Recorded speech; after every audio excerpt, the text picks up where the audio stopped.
When will Derek Chisora learn some manners? Answer me this, answer me this. Can you make your lips thinner than Kenneth Branagh's? Answer me this, answer me this.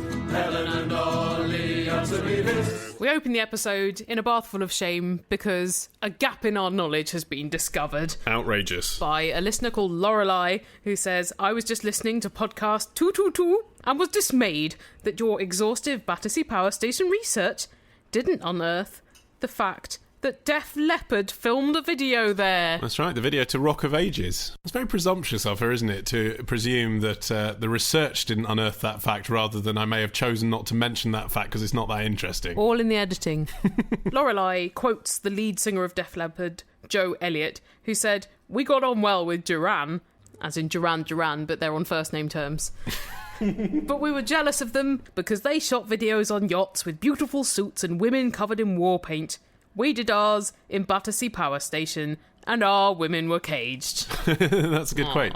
If you filmed a video now at Battersea Power Station, you would definitely play up the fact that it was at Battersea Power Station, wouldn't you? There's nothing in that video to suggest that it's in Battersea Power Station. No. It could just be in a studio. They're using it as a studio space, effectively. I suppose that was all it was good for in the 80s. But what you do now with the roof off is, at the end, you'd have one of those helicopter shots when you to reveal that the band all along had been in Battersea. That's an expensive shot, though, unless you can just buy it from the people that shoot The Apprentice, helicopter shots of London. What, and just computer generate Def Leppard? Yeah. I think they were Diana's favourite band. Really? I weirdly have a flashback to Andy Crane in the broom cupboard saying that Princess Diana's favourite band was Def Leppard. That was probably like the time in the early noughties where everyone said, oh yeah, my favourite band is Coldplay. Because that was just the band. Just the thing you say. It was the acceptable band to have as your favourite band. Who is that band now? Because it was Arctic Monkeys. Yes. But now, if David Cameron was asked now, who would... Probably Adele. Yes. Wouldn't say band at all, would you say Adele? Adele's the new Def Leppard. Who knew? Well, here's a question from Lee from Boreham Wood, where, as a child, I went to see Top of the Pops being filmed numerous times. Wow. Yep. Touch Live of in the dream. showbiz. He says, I am 16 and compiling my CV for a summer job to get some money. Summer jobs happen so fast. When I was 10, I got a Blue Peter badge. Good for you, Lee. Which I personally feel is somewhat noteworthy. Hell yes. However, my dad thinks it will just make me seem immature and therefore less employable. Are you applying to be the head of Barclays?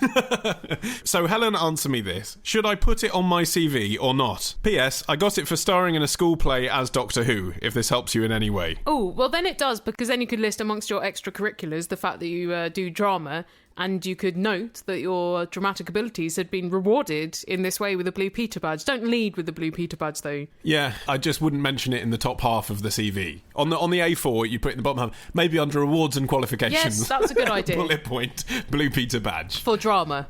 Yeah, okay, so yeah, that makes it sound more official somehow. But would you actually pay attention to anything else you'd done at 10? Well, but this is the issue of CVs generally, isn't it? And when you're 16, it's not very fair because you haven't got 10 years worth of shattered dreams to put on your CV. Exactly. What do you put on a CV when you're 16? That is always the tough one. You basically have to lie, don't you? 4 years at Deloitte.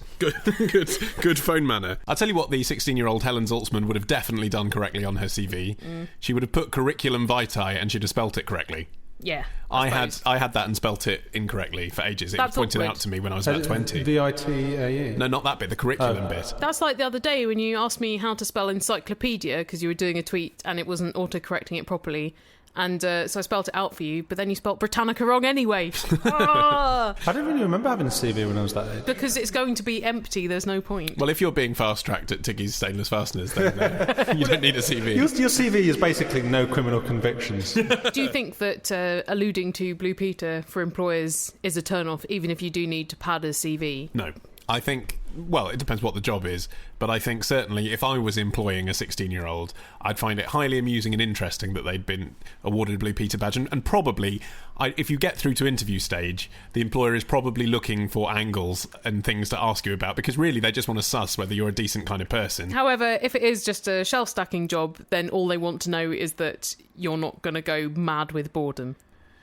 Yes. But that's not going to discount you because do you think, he's overqualified, he's got a Blue Peter badge? Hello, it's Ben from Ipswich. Helen and Ollie, answer me this. My son and I had a bit of a to-do the other day about the way I eat crisps. When I get to the end of a bag of crisps, or almost at the end, I tip up the bag and what I refer to as drink the crumbs. And apparently, my 11-year-old son considers this terribly rude. And I should pour the crisps into my hand and then sort of pour my hand into my mouth or do some such like that. I've always eaten crisps by drinking the remnants at the end of the bag. I don't consider myself to be particularly rude, but Helen and Ollie, answer me this. Is that rude? Is that the correct way to finish off a bag of crisps? It astonishes me, listeners, the things that you allow to come between you and the people who are most close to you in life. We get spouses writing to us saying, who is right? Do we keep the washing machine door open or shut? Do you keep the eggs in the fridge or out the fridge? None of this is worth the rifts. That's right. The children of the future, Ben. You know, I mean, if you have to come to some kind of reconciliation, just do it. Why would your son think that eating crisps out the palm of your own hand is any more dignified than just tipping a bag into your mouth? The thing is, crisps, they're an informal food stuff anyway, That's right. aren't they? If you can't eat it with a knife and fork, then a bit of play is allowed. It's like people complaining if you put your tongue through the centre of an onion ring. I mean, yes, that may not be good etiquette, but it's a deep-fried onion in the shape of a ring. It doesn't matter how you eat. That said, Ben, at the end of the day, I imagine you're paying for the crisps in this scenario. So you can eat it however... You put the food on your table, you can choose to eat the food off that table or way off that table, shoved down your face like a massive pig, however you like. Are there any families listening that do eat out of troughs? Just because they fancy it? I've never seen that done, even in the most slovenly depictions of American families. I've never seen them actually having TV dinners to the point where it's actually a communal trough. I'm sure that there is a theme restaurant where that happens. That would be quite good, actually. No, not if you actually had to. No, not if you actually had to put your face in it. No, but if it was themed around a farmyard and you had a trough in front of you with a knife and fork. My answer's still no. Stainless steel, yeah, That's actually getting further clean. away from the trough theme. Yes, it is. Yeah, it's trough mad. symbolism, Helen, in the same way that the Rainforest Cafe isn't actually in Brazil. I do think, though, if you are quaffing back crisps, you do have to give some regard to the shape of the crisp. Well, because, I think he's talking splinters. Well, yes, but even a semi-fragmented shard of a knick-knack could do some damage if it went down at the wrong angle. That's all I'm saying. Or into the eye. Yeah, exactly. So Ben's son is actually possibly more safety conscious than Ben, even though Ben is supposed to be the responsible adult. Here's a question from Paul, who says, I have one of those jobs that often requires a commute by plane. He's an international terrorist. He's a pilot. Right. Yeah. So, Ollie, answer me this. Why is it that you only ever see people order a Bloody Mary on a plane? Because you're only ever on a plane, Paul. That must be the only reasonable explanation. What's he on about? Wherever you go, people are ordering Bloody Marys. Exactly. Here are things that you only see on a plane. High Life magazine. Tiny little packets of pretzels with only 3 pretzels in. Complimentary socks. Those toilets that go whoosh. Yeah, and suck your ass off when you flush. That you only see on a plane.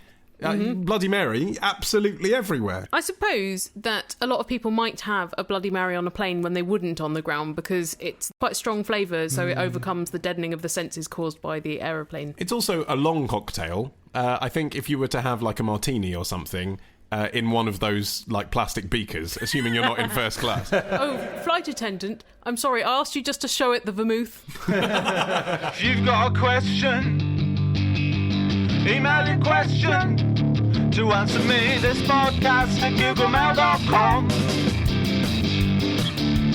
Answer me this podcast at googlemail.com. So, retrospectors, what historical events are we ticking off on this week's run of Today in History? On Monday, the anniversary of the day Ozzy Osbourne and a bat came face to face on stage. On Tuesday, we go back to the future with a potted history of the DeLorean. On Wednesday, why is the Pope guarded by those guys in floofy hats? On Thursday, how the Rock and Roll Hall of Fame ended up in Cleveland. And on Friday, was Henry VIII really an asshole, or was it just the result of a jousting accident? We discuss this and more on Today in History with the Retrospectors. 10 minutes each weekday, wherever you get your podcasts. A question from John now, who says, my girlfriend is returning from holiday in a couple of weeks, and I'm going to surprise her at the airport when she gets back. With a massive machete.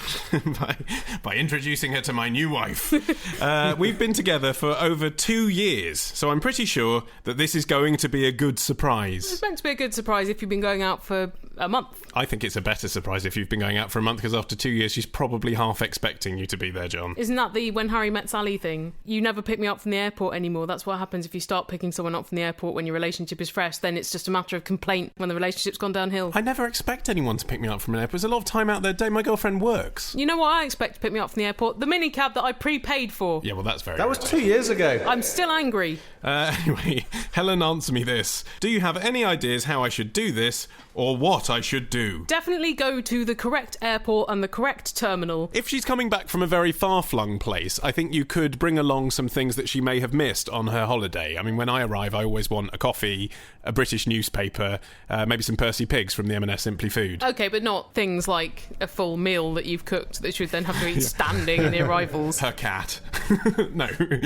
Home comforts that she may have missed that are available in the airport that she might, be choosing to buy anyway, but they can be there waiting for her when she arrives. A balloon is always nice, isn't it? A balloon? Yeah. No. Yes, it is. Because then you've got to travel with it, and she's probably already got stuff she has to carry. No balloons, no. Just make sure you get there early, because a few weeks ago I thought, I'll surprise Martin when he gets back from a trip to Leipzig. I'll turn up at Gatwick. I got there about 5 minutes after he'd left because he bloody got through early. I appreciated the gesture. Did you? You appreciated the failed gesture? Yeah, no, I thought that was still very romantic. Maybe more so because it was a bit pathetic. I genuinely do not see the romance of... And I'm not criticising you because other people see it. I just don't see what the big deal is. The thing is, though, if the other person sees it, that's when you should do it, not if you yourself see it. Yes, yeah. There's no romance if you just want to travel home, maybe listen to some podcasts, have a read, eat your Percy Pigs. Yeah. The other thing you can do is you can get those announcements on the screen. Yeah! My friend Che, when we came back from our gap year in Africa, his parents had done that for him. Oh, that's sweet. What did they say? Nice. Welcome home, Ollie and Che. Although it was a bit sad, his grandmother died whilst we were away, and they hadn't wanted to tell him because they hadn't want to ruin our gap year. I didn't know, of course, but looking back on it, I realised that the whole car journey home, they were just waiting for me to fuck off so that they could tell their son that his grandmother had died. Yeah.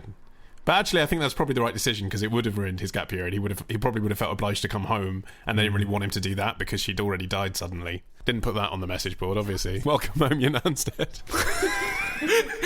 Although that would have got the message out there, wouldn't it? Would have done it in a very swift way. It's very direct. And in the time between baggage and the arrivals, he might have had...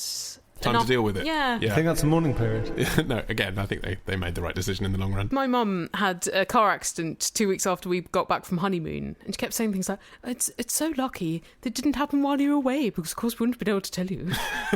What if I died? It would have been so awkward. Yes. Wouldn't want to spoil your holiday. How terribly awkward that would have been. Well, that is exactly what happened to the Queen, isn't it? She was, I don't think she was on honeymoon, but she was on holiday, wasn't she, in Kenya on a safari Really? when her dad died. Ooh. And she only found out because he was the king. News got out. Yeah, but news didn't get out for about 24 hours, I think. Yeah. And of course, with her, the news wasn't just that her father had died, but that she's going to be the queen. Got a promotion. That's tough. That's tough when you're on holiday. Yeah, because you don't want to have to come back and be plunged straight into work. No. Although exactly. that happened as well when we were on honeymoon. Martin came back and immediately started a new job. Martin Austwick, Queen of Physics. Yo, one love. The best thing about tennis is a women's tennis. Hearing those ladies all going makes me go in my pants. New balls, please. There are our tribute to Wimbledon there. That incredible piece of music that you just heard, listeners, was by way of an advertisement for the Answer Me This Sports Day long player, which is out now on iTunes and the various Amazons of the world if you would like to seek it out. And here is talking about our most beloved of subjects, sport. That's right. Well, enough of you have bought it to make it the UK's #1 comedy album. Yay! So big thanks for that. Yes. If you would like to buy it or find out more, head to our website, specifically the page at answermethispodcast.com/sportsday. And the album is full of questions about sport. But here is a question of sport that is not on the album. It's from Matt from Coventry, who says, when the Olympic Games started, all of the athletes competed for pride and not prizes or fame. I bet they did slightly compete for fame. Yeah. You can't take that out of it, can you? Look, Mum, I won. Aren't you proud? Have you got your picture on a vase? No. Don't care. But, Ollie, answer me this, says Matt. Which was the first Olympics to give out gold, silver and bronze medals? 1904. Great year for medals, wasn't it? Because at the ancient Olympics, there was only one winner per event. They didn't do the 3-2-1 thing. Right.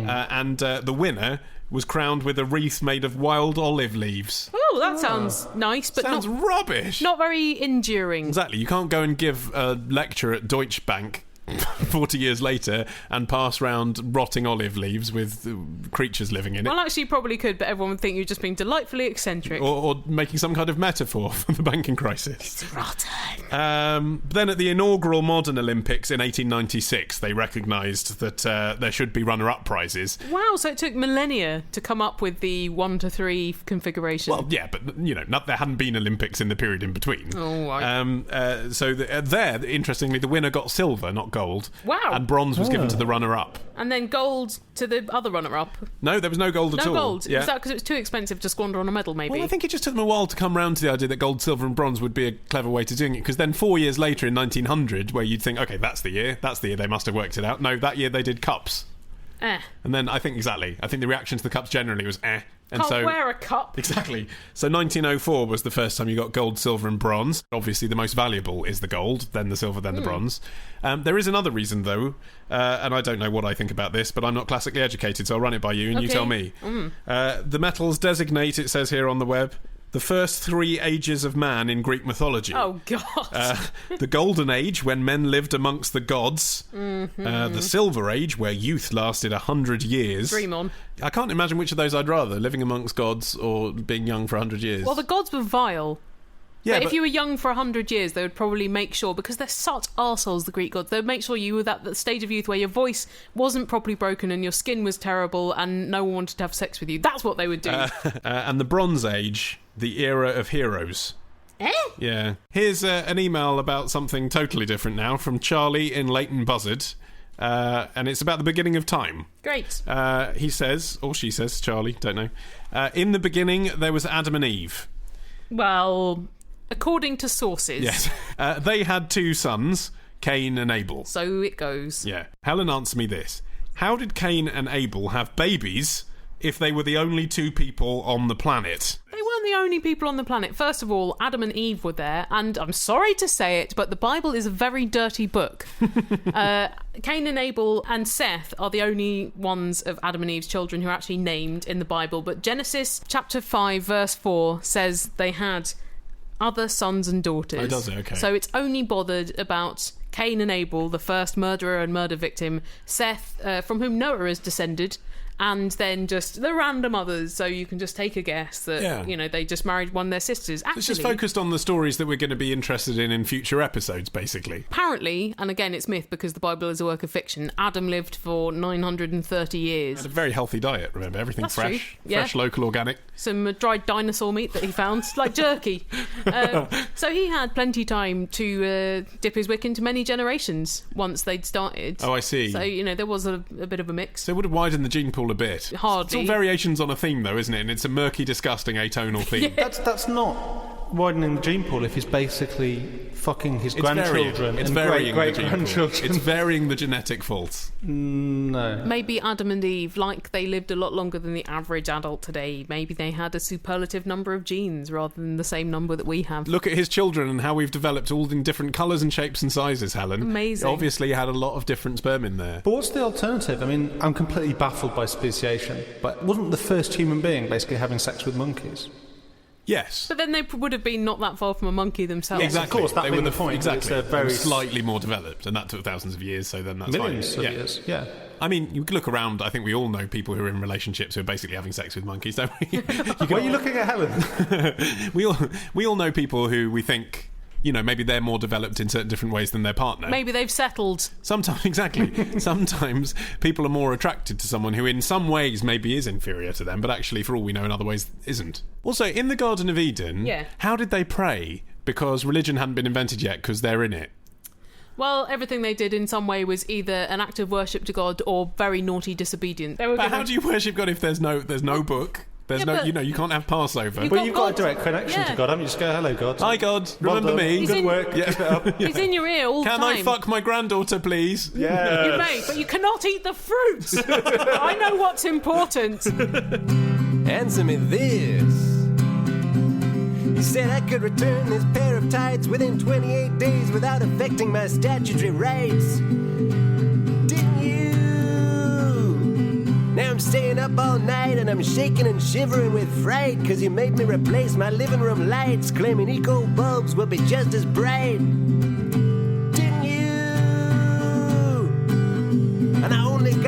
limited sight, and now it's getting too dark to write. So I don't know, something about Vietnam and Abraham and Steve Cram. Our next question is from Oscar and Bianca of London, who say, Ollie, answer me this. Is the castle at Disneyland based on the castle in the opening of Disney films, or the other way round? And also, Ollie, answer me this. Who lives in the castle, please? Of course, all the fairy princesses. Yeah, I don't know how old Oscar and Bianca are, but they sound like possibly they might be young people, so I don't... people who've received head injuries. So I don't want to shatter any illusions, but I think I've got to tell it straight, haven't I? No one lives in the castle because it is a tourist attraction that has an animatronic dragon in it. Oh, the dragon lives there? Well, that's right, yes. A robotic dragon lives there, quite right. I've never been to Disneyland or World or any of the Disney attractions, but I would have imagined that the castle would contain maybe offices or administrative facilities. The clue's in the name. It's called Sleeping Beauty's Castle. Yeah. Therefore, Sleeping Beauty lives there. Although I think she might be suffering from Stockholm Syndrome, because if you woke up after that many decades being asleep... You'd get out, wouldn't you? You'd get think, some fresh air. You know, I've spent long enough in a castle. Yeah. I'm gonna go and get myself a nice masonette in Edgware. Yeah. But it is confusing, because in the logo on Walt Disney Pictures, yes. To which Oscar and Bianca refer, in the cartoons rather than the films for families and older audiences, you often see a little animated Tinkerbell, don't you, spreading fairy dust on the castle. Yeah. Oh, that's confusing vandal. the myth, because then it does look like the castle maybe is in Neverland rather than Disneyland, and why would Sleeping Beauty interact with Tinkerbell? They're from two different stories. They wouldn't get on. Tinkerbell's a real bitch to other girls. But I think the origin story went like this. Sleeping Beauty was one of the big Disney box office successes, therefore when they built Disneyland, they put Sleeping Beauty's castle at the centre of it. You have to remember that when Disneyland was built, not many Americans had been to Europe on cheap aeroplane flights, so the idea of having a German-style castle in the middle of California was kind of cool. It is awesome. Yeah, they built a replica castle. Well, that then became the emblem of Disneyland, which then became the emblem of the studios, and then thus they put Tinkerbell on the studio thing as well. Here's a question of kissing from Luca from Malta, who says, Helen, answer me this. Why do people close their eyes when they kiss? They're imagining someone else, let's be honest. That's what it's about, really. Yes, that is what a lot of people on the internet suggest as a reason. I can think of several reasons. One is that it's not a flattering angle of your partner. As they loom that close towards you, you can't actually focus on their face. You're not getting a proper 3D image, and you're getting their features magnified. If you're in a romantic relationship with someone, surely even in close-up you can find them attractive. I can't really focus at that distance. If you're like 3 inches away from someone's face, it's a bit Picasso. You see a little snippet. I happen to find Picasso portraits a major turn-on. Well, I don't ever want to go to art galleries with you, but that was the case before I learnt that too. But a lot of people do find it really disturbing to see people like their large eyeball or their paws that close up, or to see things distorted by the fact that you're not looking at, in stereoscopic vision. Another reason is it's polite. You're focusing on your partner, you're not distracted by things in the background. Maybe you're feeling a bit vulnerable because you're in an intimate situation and closing your eyes makes you feel reassured. But I think intrinsically what Luca's saying here is maybe he's had relationships where people are closing their eyes when they kiss him and he doesn't agree with that. And I can kind of relate to that. I genuinely don't think my girlfriend is physically horrified by me. But she might have mentioned by now. Yeah. Or maybe she's just managed to get over it. But I do sometimes feel a bit insulted when we're kissing and she's got her eyes closed, because I'm very much an eyes open kind of man. I wonder if there's a male-female divide on that, you know, much like with erotic literature, like we were talking about a few weeks before. I wonder if ladies aren't so bothered about the visual, but men actually generally prefer to have their eyes open. But it's not like you can sneak a glimpse of a lady's boobs while kissing her because her face is in the way. That's what you think. It all depends on the angle you see, Helen. Yeah, or if she's got 2 large mosquito bites on her cheek that you can pretend are boobs. Hi, it's Beth and Martin from Lewis. Helen, Ollie and Martin the Soundman, answer us this. Why are curry houses so dark? It's not atmospheric, it's just annoying. You can't read the menu. She says it's not atmospheric, but I'm sure if they started floodlighting the curry house, you would realise how atmospheric the old gloom was. Yeah, I think that's right, yeah. I mean, if they're doing it so dark that you can't read the menu, then they've done it badly. But, you know, the notion that at night, at dinner time, a place may be slightly darker, it gives it more leisurely feel, doesn't it? More intimate, personal feel. I don't think the ethnicity of the restaurant is relevant. I think it's the fact that you've gone there for dinner. No, actually, I don't associate this particularly with curry houses. No. When you're drunk, you're quite sensitive to light, aren't you? Yes. So you actually want a slightly dimmer environment so it doesn't stab your beer-addled brain. Maybe they're being also kind because, let's face it, curry is a foodstuff which you may well drip down your front, and they might want to help you disguise this. Yeah, and also, they don't want you to see what you're eating, do they? That's the other thing. They like mystery. What of it? But actually, if you are going to give an audience a taste of something they've never had before, a feeling of being transported to exotic climes, then actually that's easier to do, isn't it, when it's a bit darker and you're not aware that actually you are sitting in Woolwich or whatever. Oh, that's a good point. Take your own candle if there's a problem with reading the menu, Beth, or one of those little book lights that you hook over the top. What about those things you strap onto your head and yes. like a little miner's lamp? Those can be very nice when you're on a date, so you can stare into your lover's eyes and blind them with your beam. If pubs are too bright, I find that very weird, even in the day, because you want this sort of sense of permanent dusk in a pub. And there's one in Crystal Palace that's very salubrious, but is bright white, and that is wrong. Because a pub, you should feel slightly oppressed, or like it's hugging you with booze. I think it should be a bit room-like, but smell of beer. But people complain, don't they, about shops like Hollister, that they're too dark. And yet the kids love it. What is Hollister? What is it? It's like Abercrombie & Fitch. It's owned by Abercrombie & Fitch. Right. And it's the same thing in that they sell vastly overpriced surfing and casual wear. Kind of Oxford Union type classic look inside, but it's very dark. And then they have topless male models standing outside who look like surfers. And then it's designed so that basically you get lost in it. Oh. Is it just so at some point you go, yeah, I'm not buying the trousers, just let me go? I don't know. But it's an absolute death trap if they have a fire there. Good shop psychology. Which is weird, isn't it? Bravo to them. Then they do have these odd sitting areas that you kind of discover. You know, they're kind of round corners and stuff. And there's a big pile of, like, Esquire magazines and stuff. But you can't read them because it's too dark. You might be sitting on an armchair. You might be sitting on the bodies of one of the fallen that couldn't find their way out. Good afternoon, ladies and gentlemen. Welcome to the Answer Me This podcast. Today's podcast will be lasting approximately 28 to 30 minutes. We may encounter some patches of bad banter. Please keep your headphones on, as these usually subside. Thanks for flying. Answer Me This podcast. Here's a question from Nick from Orpington, who says, My dad used to work in Ipswich. One evening, he received a phone call from a representative of Channel 4 News, who first asked if he could confirm his name as Stephen Wright. To which he replied in the affirmative. They then asked if he was the Stephen Wright who had just been arrested for the murder of several prostitutes. Bit of impressive undercover journalism there from Channel 4 News. Overlooking the obvious, i.e. that they had called him at home whilst the suspect was in custody, my dad answered in the negative. After asking again if he was sure... they're really trying to trick him, aren't they, these journalists? He was warned that he would most probably be getting more calls from the press that evening. What followed was probably one of the most surreal evenings of his life, as he was called by the BBC, ITN and the Mail, all asking him if he'd been up to any prostitute murder in the last few months. And had any slipped his mind since the last statement he made on the subject 2 minutes before? Are you sure? So, Ollie, answer me this. What is the most weird thing you have ever been accused of?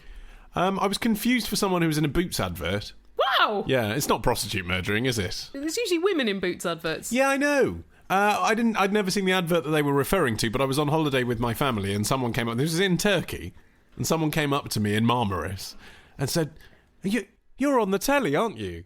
And I never know what to say when people say that, because yes, I am on the telly, but I'm on telly very late at night, very early in the morning as a guest, and they probably haven't confused me for someone they know. Nonetheless, you start reaching for your Sharpie to autograph their breasts. So I didn't want to say, yes, you've seen me on Eamon Holmes' knee for 30 seconds.